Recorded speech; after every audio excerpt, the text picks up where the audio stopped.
This video covers the latest chapters of the Unbeatable Dungeon's lazy boss monster, Mr. Swallow. If you haven't seen the previous chapters, be sure to check them out using the link in the I button above or through the link provided in the description below. Now, without further ado, let's start today's video. The scene shifted to the Beastmen Nation, Rim, where Roshisa discovered her companion's shoes lying on the ground with flower petals scattered around them. After letting out a sigh, she noticed the petals continuing in a single direction and immediately understood what had happened. Muttering in exasperation, she followed the trail while wondering what kind of trouble was being caused this time. After a short walk, she found the culprit standing proudly before her. It was the mouse beastman, Pimp, who appeared delighted by her arrival. Pimp proudly declared that Roshisa had successfully followed the path of flowers and found the great Pimp of Sundina. Roshisa was completely unfazed and simply asked what game was being played today. Pimp enthusiastically announced that Roshisa had barked up the wrong flower. After correcting the saying and receiving an utterly confused response about the difference, Roshisa remarked that since she was a snake and Pimp was a mouse, she might as well play the role of the villain. Pimp immediately latched onto that statement, triumphantly declaring that she had known all along that Roshisa was a villainous vipress. Although accustomed to such behavior, Roshisa reminded her companion that she was a member of Rim's elite Manhwa and should display at least a little dignity. Unfortunately, the lecture had the opposite effect. Pimp began repeatedly calling her a villainous vipress, mocking her for resting after what she claimed was a trivial mission and encouraging her to wag her tail for the Empress once more. Annoyed beyond reason, Roshisa complained that she was bored of hearing it. Rather than stopping, Pimp only became louder, repeatedly shouting "Vipress" at the top of her lungs. That was the final straw. Roshisa immediately unsheathed her swords and charged forward, demanding that Pimp listen when someone was speaking. The mouse beastman shrieked in delight and fled, happily announcing that the angry Vipress was chasing her. Before the pursuit could continue any further, a booming voice interrupted them. Hendrigo, the lion-type beastman, called out for both of them to calm down. He pointed out that Alta and Prissa were currently carrying out missions within the Empire, and that Bernard had departed recently as well. He reminded Roshisa that even relaxing after completing a mission had its limits. Roshisa immediately defended herself, insisting that Pimp had started everything. Pimp, meanwhile, complained that she was the only member of Manhwa who had not been given a mission and that she was bored out of her mind. Roshisa argued that if anyone deserved a lecture, it was Pimp, who had started the entire situation because of her boredom. However, Hendrigo merely explained that this behavior was nothing new. According to him, Pimp simply missed Roshisa whenever she was away on assignments. Embarrassed by the revelation, Pimp quickly insisted that it was supposed to remain a secret. Hendrigo ignored the protest and reminded Roshisa that despite all their daily arguments, she was still essentially family to Pimp and should act like the older sister. Grumbling, Roshisa once again demanded that Pimp stop calling her Vipress, though the request was immediately met with confusion since, according to Pimp, a viper being called Vipress seemed perfectly reasonable. The conversation eventually shifted toward more serious matters. Hendrigo mentioned that the merchant who had recently visited had been so foul-mouthed that Pimp had been asked to leave. He then asked about the situation involving the Empress. Roshisa explained that she had not witnessed the entire event, but had seen guards rushing into the palace shortly after she departed. Based on that, she assumed the merchant had been imprisoned. She also noted that the woman did not appear willing to cooperate peacefully. This led Hendrigo to wonder whether they would eventually be forced to confront the being known as Swallow. Pimp seemed unconcerned. She confidently declared that the Empress would defeat any ancient monster, and proudly reminded everyone that she possessed a masterpiece as well. Roshisa, however, warned her not to underestimate their opponent. She pointed out that the Empire's capital had vanished entirely and stressed that a creature capable of such destruction was not an enemy to be taken lightly. Pimp remained optimistic, insisting that victory was inevitable because they possessed the oracle. Hendrigo agreed that confidence was important but emphasized the necessity of considering every possibility. He reminded them that Primordial Core contained many powerful individuals who could not be underestimated. The mention of powerful opponents caused Pimp to ask whether any of them were stronger than Warrior Xian, the human magic user whom Roshisa had fought the previous year. After confirming that she was indeed referring to Warrior Xian, Roshisa listened as Pimp confidently claimed that since Roshisa had defeated him, there was no reason to worry about anyone else. Hendrigo quickly warned her against becoming overly conceited. Although he believed the Empress would personally handle Swallow, he noted that there was one individual whose return would be truly troubling. As long as the infamous Beastman Slaughterer who had massacred countless beastmen during the War of Liberation 150 years earlier remained dead, there would be no major problems. The scene then shifted back to the battle between Bernard and Patrick. Patrick suddenly launched 2 arrows simultaneously toward Bernard. The winged beastman effortlessly dodged both projectiles and mocked his opponent's poor aim before immediately diving toward him. While closing the distance, Bernard questioned where Patrick's sharp tongue had gone. He followed up with a powerful aerial strike that connected cleanly before seizing Patrick by the shoulder with his talons. Intending to kill him from the skies, Bernard prepared to carry him high above the battlefield and drop him. Before he could do so, however, Patrick activated a spell and vanished. Bernard was momentarily stunned before realizing that transfer magic had been used. Understanding that such magic left traces at its destination, he flew even higher into the sky and began searching for his opponent. Confident in his eyesight, he believed there was nowhere Patrick could hide. His attention was suddenly drawn elsewhere when the sound of shattering glass echoed through the area. A blood-filled tube had been broken. The scent reached Bernard almost immediately. The moment he recognized what it was, his composure shattered. Furious, he demanded to know where Patrick had obtained the blood and whose blood it was. For 150 years, no beastman had left Rim or suffered injury, making the discovery deeply disturbing. Patrick merely mocked his language, refusing to answer. Enraged further, Bernard prepared a magical bow and formed a massive feather arrow, intending to tear Patrick apart.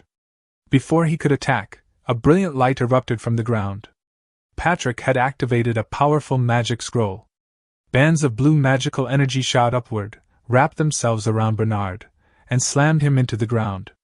With his opponent restrained, Patrick calmly explained that provoking Bernard had been part of the trap all along. He mocked the Hawk Beastman for falling for it so easily and praised the expensive scroll that had allowed him to use such advanced magic. Unable to move, Bernard demanded answers regarding Patrick's identity and the blood.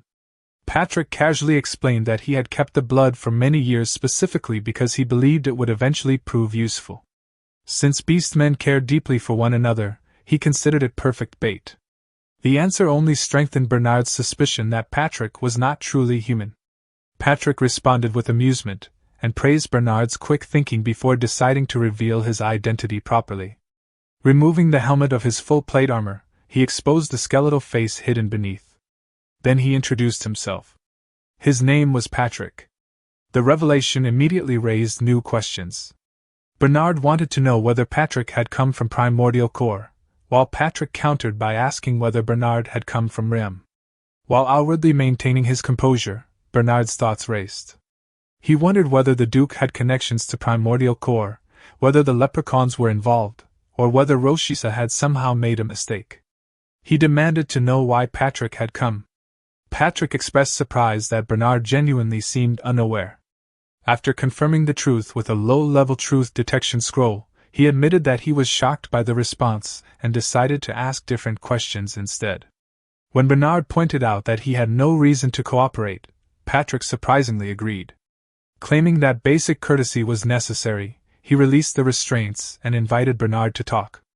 However, the moment his freedom returned, Bernard immediately shot backward through the air and created as much distance as possible. Furious, he refused to follow Patrick's instructions and instead demanded to know how he had been found. Patrick offered only vague answers, suggesting that human lips were often loose. Then he revealed the true reason for his visit. He produced the box that had once carried Scovina's severed head to Primordial Core. The sight of the Yggdrasil-made case shocked Bernard. Patrick explained that a merchant connected to Primordial Core had been delivered inside it. When Patrick confirmed that the merchant had been decapitated, Bernard's thoughts spiraled into confusion. He struggled to understand how such a thing could have happened and questioned whether the Empress herself had ordered it. Patrick asked whether the information meant anything to him. Bernard denied knowing anything. The truth detection scroll immediately glowed red. Seeing the reaction, Patrick mockingly called him a bird brain. Before the conversation could continue, a feather projectile exploded against Patrick, filling the battlefield with smoke and dust. From above, Bernard declared that it no longer mattered what secrets existed between them. He intended to kill Patrick regardless. Laughing, Patrick emerged from the dust cloud with a sword in hand. Bernard stared at the weapon in confusion, unable to understand where it had come from. Holding the blade casually, Patrick calmly announced that although he disliked doing so, he would begin by butchering Bernard. Bernard unleashed a barrage of high-speed attacks toward Patrick, but Patrick evaded them and sprinted toward a nearby forest. Seeing this, Bernard mocked him, wondering if he truly believed he could escape into the forest and hide from a hawk's vision. He prepared several feathers and fired them into the woods, tearing through the trees and causing widespread destruction. Using the shattered tree bark as footholds, Patrick launched himself toward Bernard. Bernard was momentarily surprised that Patrick had managed to jump off the debris. Nevertheless, he immediately widened the distance between them, convinced that Patrick would never be able to reach him with a mere sword. Believing victory was assured, he rushed forward and executed a rapid descending strike. As Bernard descended, Patrick swung his blade and activated weak sword, strengthen. An aura slash erupted from his sword, forcing Bernard to evade at the last moment. The counterattack shocked Bernard. He realized that Patrick had retaliated immediately despite having no footing whatsoever. The feat convinced him that Patrick truly was a gatekeeper of primordial core. The overwhelming strength of the sword aura also alarmed him. It had been a very long time since he had witnessed an aura of such power. Bernard concluded that approaching recklessly would only get him cut down, and he resolved to fight more cautiously. Patrick landed on the ground and rose to his feet. Looking up, he saw Bernard still circling high above. After observing his opponent, Patrick concluded that Bernard intended to attack from a distance without ever coming close. Fighting a bird-beast man was troublesome. Bernard was clearly wary of his sword aura and would avoid close combat whenever possible. Even attempts to lure him in might fail if he noticed Patrick's scroll magic. Still, Patrick doubted Bernard would retreat while consumed by anger. He wondered whether Bernard possessed an endless supply of feathers and used that it would be convenient if the beast man exhausted them all and fell from the sky. After considering his options, he settled on a plan. Bernard then unleashed rain of feathers, raining countless feathers down upon the forest and obliterating the area where Patrick had been standing. As he attacked, Bernard reviewed the threats before him. Patrick's scrolls and sword aura were the only things he truly needed to fear. Even so, he estimated the aura's effective range to be no more than 5 meters. At his current altitude, Patrick should never be able to reach him. The unknown factor was the scrolls. If Patrick possessed transfer or flight magic, Bernard's aerial advantage would disappear. As long as Patrick lacked those abilities, Bernard was confident victory would be his. After the attack, Bernard demanded to know how long Patrick intended to keep hiding. In response, a brilliant aura erupted from within the forest. A massive aura shot toward the sky. Bernard's confidence wavered instantly. The sheer size of the attack stunned him. He realized that the earlier aura had not even been Patrick's strongest attack. He hurriedly evaded while muttering in frustration that Patrick was a monster. That attack was far beyond ordinary sword aura. At that moment, Patrick suddenly appeared behind him. Realizing what had happened, Bernard questioned whether Patrick had used the force of the aura itself to propel himself into the air. Patrick answered with a relentless barrage of heavy sword strikes. Although caught off guard, Bernard insisted that Patrick had only managed a surprise attack and that the advantage still belonged to him in the sky. Using the technique Binding Wing, Bernard ensnared Patrick's sword and rendered it immobile. Confident once more, Bernard declared that even the strongest sword aura was meaningless if its wielder could not swing his weapon. Believing the battle over, he unleashed flying feather destruction and directed it at Patrick while vowing to tear him apart. Before the attack could land, Patrick released his trap sword and instantly drew a second blade. In a single motion, he severed one of Bernard's wings. Bernard's thoughts spiraled into panic. He could not understand where the second sword had come from. There was no way he could have overlooked it. The only explanation was that Patrick had hidden it somewhere within the forest. More importantly, Bernard realized he could no longer maintain proper altitude. He could not allow Patrick to keep swinging his sword. Though wounded, he convinced himself that he could still fly. If he could slam Patrick into the ground and create an opening, he could escape. Continuing the fight in his current condition was impossible. Then Patrick suddenly threw away his sword. Bernard laughed mockingly, calling him a fool. Patrick simply laughed back and called Bernard a birdbrain. Activating a scroll, Patrick cast heavy. He pointed out that Bernard had become so distracted by the second sword that he had forgotten to remain wary of every possible tactic. The surprise attack had never been the true objective. Patrick had intended to narrow Bernard's focus and make him overlook everything else. Bernard cursed him in frustration. Patrick merely repeated that Bernard truly was a birdbrain. The effects of the scroll took hold immediately. Bernard crashed to the ground with tremendous force, while Patrick fell on top of him. The impact devastated the surrounding area. Lying on the ground and coughing, Bernard demanded that Patrick stop wasting time and kill him. Patrick refused, explaining that there were still things he wanted to ask. Bernard scoffed and asked whether Patrick truly believed he would answer. Picking up the box once more, Patrick calmly explained that Bernard had already lost. Even if he refused to speak, Patrick would find the answers eventually. He intended to place Bernard's head inside the box and send it back to Rim, just as Rim had done to them. Bernard would die regardless. The only thing left to determine was how painful that death would be. Bernard dismissed the threats. Patrick admitted that he had expected as much. Instead, he proposed a trade. Bernard surely had questions of his own, and dying with answers was preferable to dying without them. Patrick offered Bernard the first question. Bernard immediately asked whether everything about the battle had unfolded according to Patrick's plan. Patrick admitted that it had. Knowing Bernard was a hawk beast man, Patrick had predicted he would rely heavily on ranged attacks. Patrick had used a bow to draw Bernard's attention, revealed his scrolls, and manipulated him into believing the forest favored Patrick. He had hidden his second sword there in advance. The outcome spoke for itself. Bernard had taken the bait perfectly. Having answered, Patrick demanded to know what the beast men were planning. Bernard replied that it was none of Patrick's business. Patrick immediately seized on the response. Bernard's refusal itself was proof that there was indeed a plan. He had suspected as much earlier but needed additional confirmation. Bernard bitterly wondered whether he had been dancing in Patrick's palm from beginning to end. He then asked the question that mattered most. Who exactly was Patrick? Patrick replied that their trade was effectively over since he no longer had any questions worth asking. Bernard cursed him. Patrick responded that, since Bernard had unknowingly provided the answer he wanted, he would answer the question anyway. He wanted Bernard to make a truly memorable expression. Sending a head bearing the greatest possible agony would have the strongest impact on the other beastmen.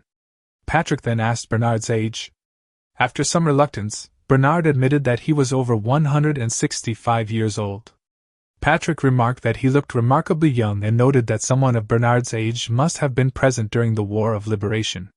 Bernard confirmed that he had been. Patrick then asked whether the sight of his two swords reminded him of anything. Bernard demanded to know what he was implying. Patrick calmly revealed his identity. He was the Beastman Slaughterer. The moment those words left his mouth, Bernard's eyes turned bloodshot. He demanded proof, accusing Patrick of mocking him. Patrick casually recited several names, Jeremias, Penelope, and Valdivino among them, while admitting he could no longer remember all the others. The name struck Bernard like lightning. His fury exploded. Staring at the two swords, he finally recognized him. Patricio. Swearing vengeance no matter the cost, Bernard glared at him with murderous hatred. Patrick smiled at the reaction. He calmly began counting. 1, 2. Then, with a single stroke, he severed Bernard's head. Looking at the furious expression frozen on Bernard's face, and the mouth left hanging open in rage, Patrick nodded in satisfaction. It was perfect.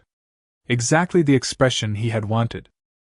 The next day, in the Anselm Duchy of the Empire, Patrick walked through the main streets while listening to the conversations of the townspeople around him. The citizens discussed the disturbance that had occurred in the forest the previous night. Rumors spread that a monster had gone on a rampage, though fortunately nothing major had happened. Some speculated that a hungry monster had wandered into another creature's territory and started a fight. Others simply repeated that Duke Anselm had declared the matter resolved and that there was no reason for concern. As Patrick observed the atmosphere of the city, he concluded that no chaos had resulted from the battle.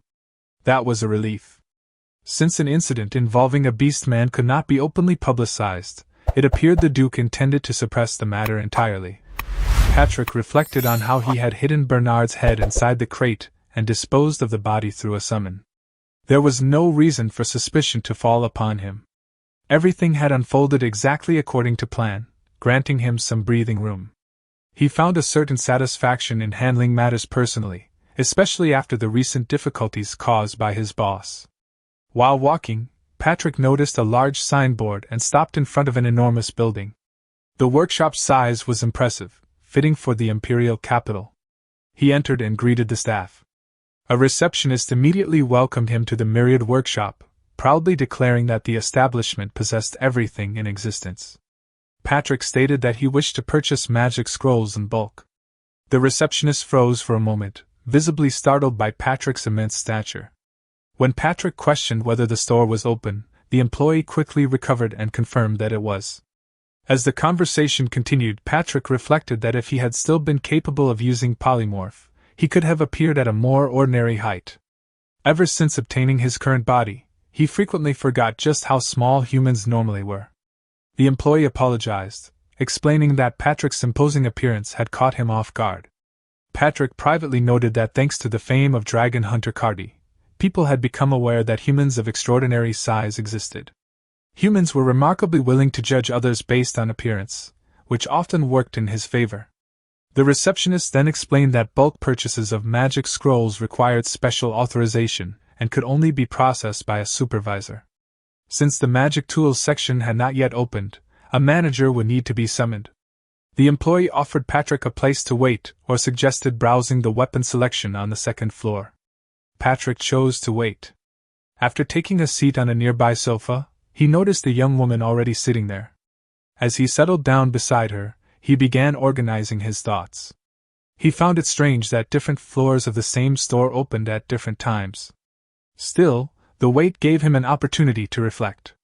Magic, whether in the past or present, remained highly effective against beastmen. Although a century had passed, his experiment with a scroll during the battle with Bernard had proven that little had changed. That alone justified purchasing scrolls in bulk. His thoughts then shifted to Manhwa. With Bernard now dead, only 5 members remained. Frankly, Bernard had failed to meet his expectations. Patrick found himself wondering about the strength of the remaining members. He would likely need to fight 1 or 2 of them personally to properly gauge their abilities. While lost in thought, he noticed the girl beside him eating something. A piece of food slipped from her hand and landed on the sofa. Patrick pointed it out.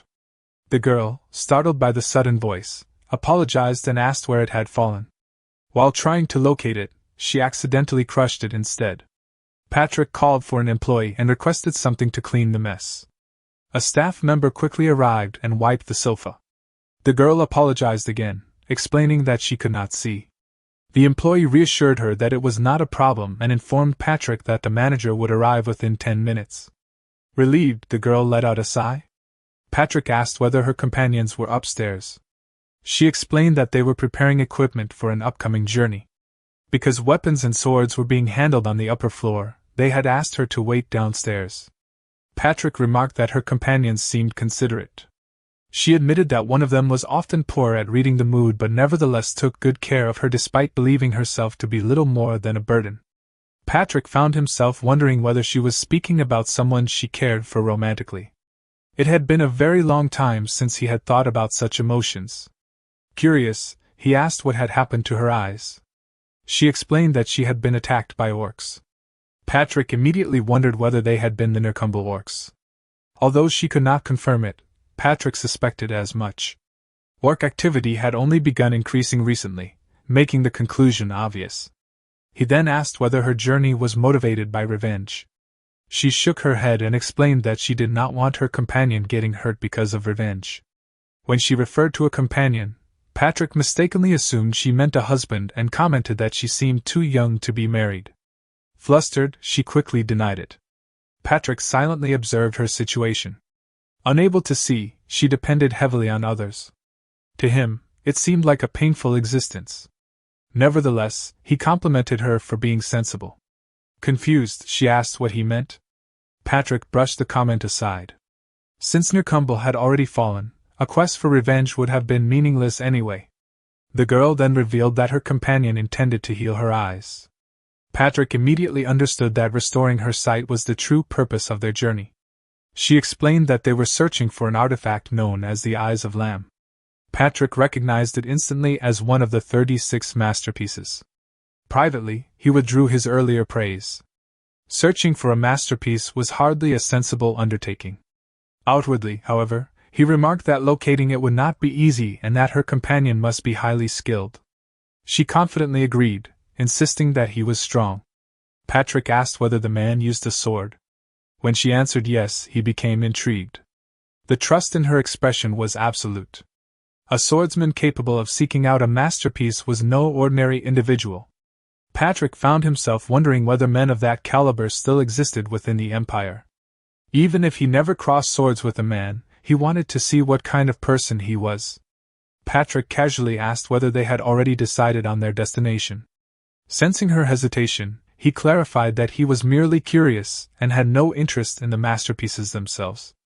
Privately, he wondered whether he should inform a certain individual if their destination lay to the northwest. The girl admitted that she was not entirely certain, though she had heard they would be traveling south. The answer surprised Patrick. The south suggested the possibility of the great forest of Chaldea. He wished her success, though inwardly he doubted they possessed accurate information. The Eyes of Lamb could certainly restore her vision. The problem was its location. At present, the artifact rested within Chait Castle. To Patrick's disbelief, Miss Ursabet had apparently turned one of the greatest treasures in existence into little more than a decorative mood light. The thought escaped his lips as he muttered that it was a shame. The girl asked what he meant. Patrick immediately dismissed the comment. Privately, he reflected that his boss was no better. After all, the frozen land of perpetuity was currently being used as a refrigerator. At that moment, the girl heard footsteps descending the stairs and recognized that her companion was finally coming down. Before she could greet him, the workshop manager arrived and apologized to Patrick for the delay. The manager confirmed the request for a bulk scroll purchase and invited him to follow. Patrick briefly regretted that he would not get the chance to see the girl's companion. Before leaving, he told her that perhaps they would meet again someday. She politely said goodbye. Patrick then followed the manager deeper into the workshop. Moments later, a man named Lancelor descended the stairs and apologized to Purcell for keeping her waiting. Purcell assured him that she had not been lonely, explaining that a friendly knight had spoken with her. Lancelor asked who it had been, intending to thank him, but Purcell replied that the man had seemed busy and had already left. She instead asked whether Lancelor had purchased everything he needed. Lancelor complained that the shopkeepers had continued pestering him despite his repeated insistence that he needed nothing more. Purcell scolded him for failing to smile when people were friendly, and also reminded him to change his clothes because they smelled. Lancelor insisted that he was smiling and promised to wash his new clothes as well. At that point, Rosalina descended the stairs. She warned Lancelor that regardless of his strength, his current equipment would not survive the journey ahead. Lancelor acknowledged her concerns and reminded her that their agreement remained unchanged. Whatever happened, restoring Purcell's sight by finding the Eyes of Lamb would always come first. Rosalina agreed, stating that she had no objections to honoring the terms of their contract afterward. Once the matter was settled, Rosalina casually revealed their next objective. They were going undead hunting. More specifically, they intended to kill the immortal King Erivos. Meanwhile, the manager guided Patrick into the underground magic workshop. After retrieving a catalog and preparing to introduce various scrolls, the manager was interrupted by Patrick's simple request. Patrick calmly informed him that he wanted everything in the workshop. The manager was left completely speechless. The scene then shifted to the headquarters of the Leprechaun Trading Company. Head Merchant Valor sat alone in his office and quietly muttered Scovina's name. Lowering his head, he reflected that he had no right to be sad when he was the one who had sent her to her death. His thoughts drifted back to the day he had assigned Scovina to oversee Primordial Core. At the time, she had confidently assured him that she would devote herself fully and never bring shame to the name of the North. Remembering those words, Valor began to cry. He thought that he had no right to grieve her death. He apologized to Scovina in his heart, acknowledging that even if he lacked the right to mourn, he would do so regardless. Gradually, the sorrow in his expression hardened into determination. Some time later, a meeting was held in a conference room. The head of the Golden Mount Trading Company remarked that Valor appeared to be in good health. The head of the Wilderness Oasis Trading Company asked why Valor had personally summoned everyone. The head of the Maritime Valetary Trading Company mentioned hearing rumors of a recent large-scale deal. Meanwhile, the head of the Now Goblin Trading Company jokingly asked whether Valor intended to serve drinks. Valor rose from his seat and announced that Scovina was dead. The room immediately fell silent in shock. The head of the Maritime Valetary Trading Company questioned how it could have happened when not even a full season had passed since North's death. The head of the Golden Mount Trading Company demanded to know what Valor had made her do, lamenting that they should have taken her in instead. The head of the Wilderness Oasis Trading Company insisted that Scovina was not the type to make enemies. The head of the Now Goblin Trading Company agreed, stating that someone as capable as Scovina could not have made such a mistake. Valor revealed that she had been killed while conducting business for Primordial Core. The declaration caused cold sweat to form on the Golden Mount Trading Company's leader. He warned that this was not a matter that could be resolved through a simple meeting. He nervously asked whether Valor had somehow disrespected Mr. Swallow, adding that even the great merchant groups could not resolve such an issue. Valor replied that there was no need for concern. Neither he nor Scovina had disrespected Mr. Swallow. He then revealed that Scovina had been murdered by Rim. The room was once again stunned. The head of the Wilderness Oasis Trading Company asked whether the Beast Men had truly made a move, then questioned whether Valor had gathered them for revenge. At those words, Valor suddenly laughed. He dismissed the notion of revenge, sarcastically asking whether the small giant Valor was the kind of man who would concern himself with such personal matters. Yet inwardly, he admitted the truth. This was revenge. He would never forgive the Beast Men. He imagined the pain, confusion, and sorrow Scovina must have endured. Taking out a red crystal, Valor instructed everyone to look carefully. The crystal projected an image of a room overflowing with wealth. Valor explained that it represented his entire fortune. As merchants, and not merely ordinary merchants, but leaders of the greatest trading companies, they all remembered how profitable Beastman's slaves had once been. The demand had been enormous for arenas, circuses, and experiments. He described the situation as business. According to him, Scovina had created an unprecedented opportunity. If losses occurred, he promised to compensate everyone personally, even if it required spending his entire fortune. Inside, however, his true thoughts were far darker. He intended to sell every beast man he could capture. He would return them to the chains of slavery and carve into their memories the consequences of what they had done. The head of the Golden Mount Trading Company questioned whether they could truly oppose Rim on their own. Valor reminded them that Scovina had been attacked while conducting trade with Primordial Core. More importantly, Mr. Swallow himself had already taken action. The revelation shocked everyone yet again. Valor then shouted that they were merchants, and that this was business. Privately, he vowed that he would grant Scovina the ultimate revenge. The scene then shifted to the Beastman nation of Rim, specifically an outpost tower within the Silver Forest. A black-furred dog Beastman sniffed the air and remarked that he smelled something extremely suspicious. His blue-furred companion replied that they could already tell from the noise. No creature native to the Silver Forest made such sounds. He speculated that the Empire had likely released something into the forest once again. Since humans could not safely navigate the mist, they often released beasts to search for routes through it. If that failed, they simply perished.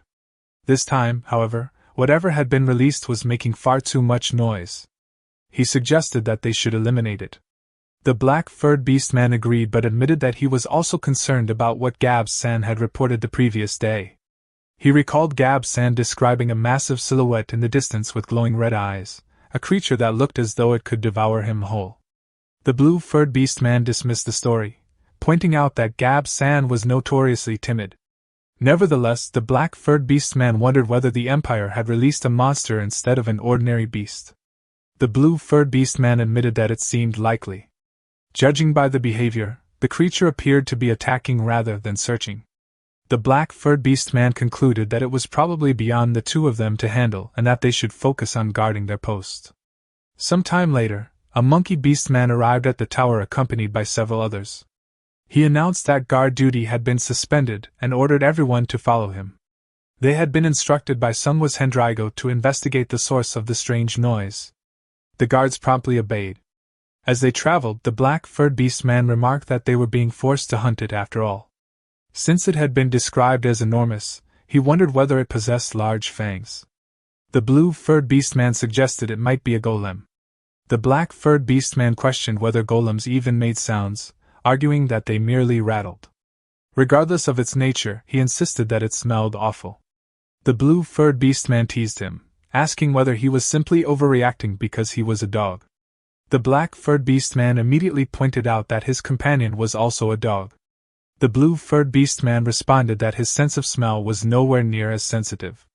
As the black-furred beastman glanced around, he suddenly noticed something strange. Everyone else had vanished. The two immediately moved back to back and scanned their surroundings.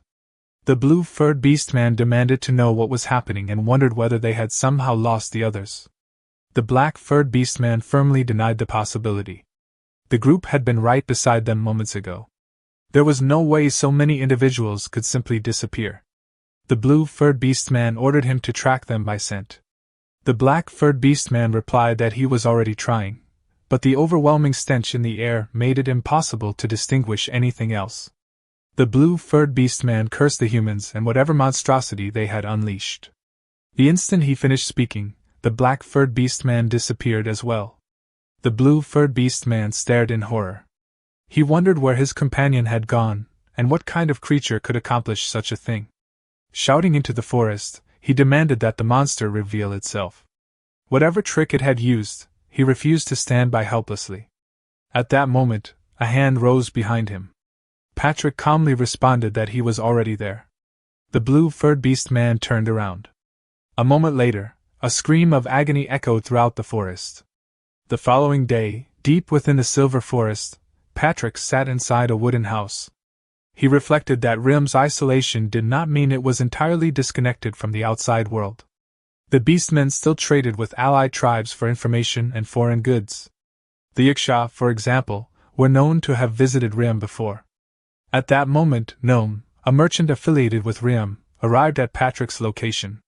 Looking around in confusion, Gnome remarked that he had never heard of any place like this. Patrick observed that Gnome was speaking far more politely than he had the previous day. He asked whether Gnome had finally recognized him. Gnome quickly apologized, addressing him as Sir Patrick and admitting that he had failed to recognize him earlier.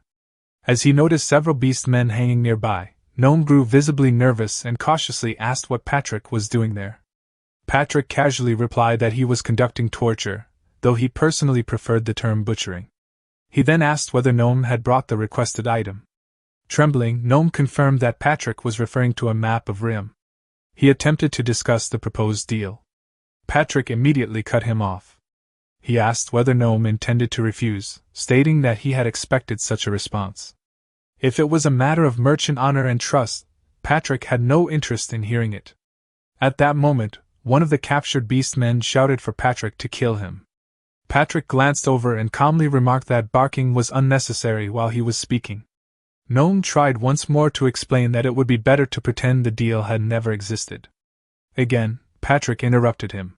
He remarked that such an outcome would indeed be unfortunate, but ultimately irrelevant. He had proposed the deal while fully expecting Gnome to appear. Having lived a very long life, Patrick explained, he had learned many useful skills. Torture happened to be one of them. Under his breath, Gnome desperately muttered a plea for salvation. Patrick resumed questioning the prisoners, and agonized screams soon filled the room. Watching the scene, Gnome became increasingly terrified. Patrick casually remarked that the sounds were surprisingly beautiful. Through long experience, he knew exactly which methods produced the most unbearable pain. As a result, The prisoners had shared many things, both information he already knew and information he did not. However, he had no way of knowing whether their statements were reliable. That was why he had summoned Gnome. Cross-validation, Patrick explained, was essential. He noted that Gnome had brought guards and instructed him to bring every one of them inside. Should any attempt to flee, Patrick promised that he would hunt them down and kill them all. His tone then became cold and threatening. Patrick demanded the map of Riam and ordered Gnome to reveal the safest and most efficient route to Yggdrasil, where the Queen was hiding. Finally, he commanded Gnome to speak. The scene shifted to a beast man guard who was lazily yawning during his watch. Suddenly, he heard an unfamiliar sound nearby. Turning toward it, he was startled to find a wooden box sitting directly in front of him. Confused by its sudden appearance, he wondered where it had come from. The scene then shifted to Yggdrasil, the pure white tree.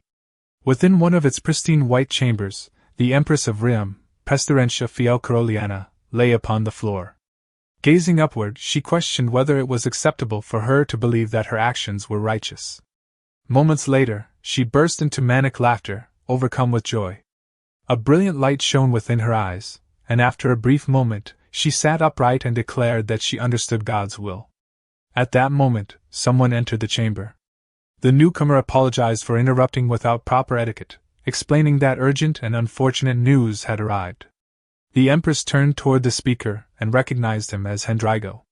When she asked what had happened, Hendrigo carefully placed the cloth-covered object on the floor and explained that it had only just arrived. Upon being asked what it contained, he revealed that after departing for the Anselm territory on his mission, Bernard's head had been returned to them. Removing the cloth, he exposed the wooden box that had earlier appeared before the guard. A short while later, a gathering was held within Yggdrasil's VIP chamber. The Empress sat alongside 4 members of Manhwa, Alta, Pimp, Hendrigo, and Roshisa. Resting upon the table before them was the box containing Bernard's severed head. The Empress first asked whether Prissa had arrived yet. Roshisa informed her that word had been received that Prissa would be arriving soon. The Empress replied that they could not afford to wait, and ordered the meeting to begin regardless. She then asked Manhwa for their thoughts on the matter. Hendrigo admitted that determining the enemy's intentions would be difficult. Alta immediately dismissed the importance of their motives, insisting that the culprit was obviously human. He pointed out that Bernard had always been known as a kind and gentle beast man, yet the expression frozen on his face was one of such agony and rage that only a human could have caused it. Since Bernard had been carrying out a mission within the Anselm Duchy, Alta concluded that the Empire must be responsible. The Empress ordered Alta to calm himself. Realizing he had become emotional, Alta immediately apologized. Roshisa then requested permission to examine the remains. The Empress allowed her to proceed. After carefully inspecting Bernard's head, Roshisa concluded that the execution had been carried out with a single strike. Pimp agreed, stating that the wound appeared to have been inflicted by one clean slash of a blade. Alta found it difficult to believe. He suggested that Bernard must have been overwhelmed by large numbers before being killed. Roshisa disagreed, pointing out that Bernard's ability to fly made such a scenario nearly impossible. She also doubted that he had been brought down by ranged attacks. Pimp further noted that taking down Bernard through sheer force would have required an entire brigade of wyvern riders. When Alta questioned how such a thing could have happened, Pimp admitted she had no answer. Bernard's reflexes had always been extraordinary. Even assuming someone capable of ambushing him existed, killing him in a single strike was another matter entirely. Furthermore, Bernard's final expression suggested he had not simply been caught off guard. While examining the head, Roshisa noticed something hidden inside Bernard's mouth. She informed the Empress that a piece of parchment appeared to be lodged there. The Empress suggested it might be a message from the enemy and instructed Roshisa to inspect it. As soon as Roshisa removed the parchment, it activated. The parchment was actually a fire spell scroll. An explosion erupted throughout the room, and magical flames rapidly spread in every direction. Roshisa immediately cursed and apologized to the Empress, admitting she had not anticipated such a trap. She quickly called for everyone to extinguish the flames. Before anyone else could act, Prissa arrived. Hearing the commotion, she asked what was happening and immediately recognized the blaze as magical fire. Ordering everyone to stand back, she cast a spell that created a large mass of liquid above the flames. The liquid crashed down moments later, extinguishing the fire instantly. The others turned toward her arrival. Prissa formally greeted the Empress as the blessed saint of Yggdrasil and sovereign ruler of Riam before casually remarking that she was slightly late. Seeing the smile on her face, Pimp became furious. She demanded to know why Prissa was smiling when Bernard had died and the Empress had just been endangered. Prissa calmly replied that she was already aware of Bernard's death. This only enraged Pimp further.